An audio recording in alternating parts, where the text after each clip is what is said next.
the side of our studio, Alexander Ocott, Redscope Media Watch, looking at online reaction to the developments in Venezuela. Juan Guaido declaring himself as president, Nicolas Maduro speaking out and blaming the bourgeois media for all these problems. Indeed, and it's a very fast-moving story, and it's one of the cases where following this stuff on Twitter is one of the best ways to do it. So, of course, earlier on we had this tweet by Donald Trump, the first domino to fall. He said the citizens of Venezuela have suffered for too long at the hands of the illegitimate Maduro regime, and Chile was soon to follow, Canada, of course, as well. The president of Chile saying that it recognizes Guaido as the president in charge of Venezuela and expressed the total support for his mission in recovering democracy.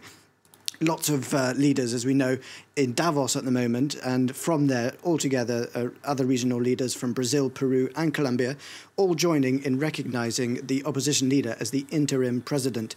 Now, this is the man himself. This is what his feed looks like right now.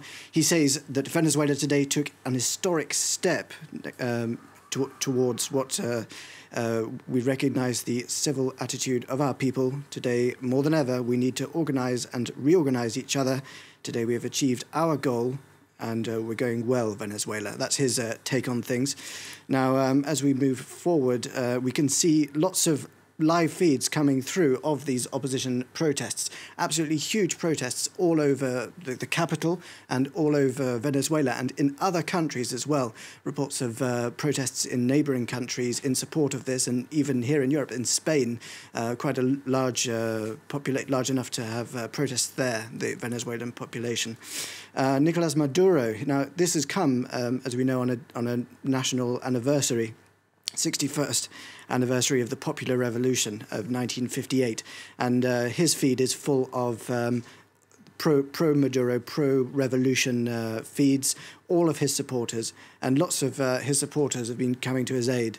Before I get to that, the Washington Post reporting on his response to the US, Maduro has given diplomats 72 hours to leave after the US's position. No word yet on any of the other countries. You know, lots of countries now. The EU hasn't declared, has it yet? No. In fact, the only word that we have so far is that France is consulting with its European partners. So there's going to be a joint collective response, we feel there. So France consulting with its European partners as to the response, not quite so quick.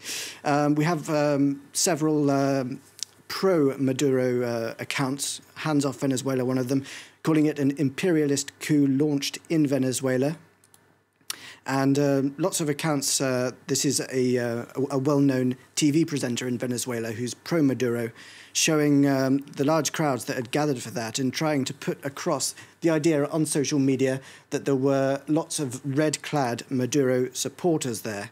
I mean, it does look like a large crowd. Yeah. I mean, and we know these pictures sometimes can be manipulated, but it does look like a large crowd. Yes, it does, indeed. And we can see that, but this is another live of the opposition protests, and they do just seem to be, while the pro-Maduro camp was united in one place, these seem to be stretched out and far more numerous. Like you say, across the country. Yeah, and they're quite literally circling the wagons. There are reports that demonstrators are heading towards the presidential palace of Maduro, pro-Maduro demonstrators, to get around to try and prevent anyone getting in there. Yeah.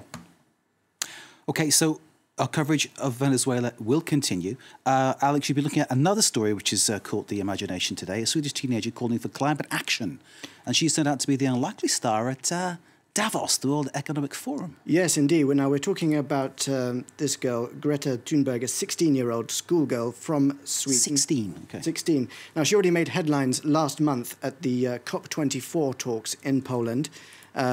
This is her post, and she says this film was shown inside the World Economic Forum today, and it's about just over a minute long, and we can show you a quick clip now.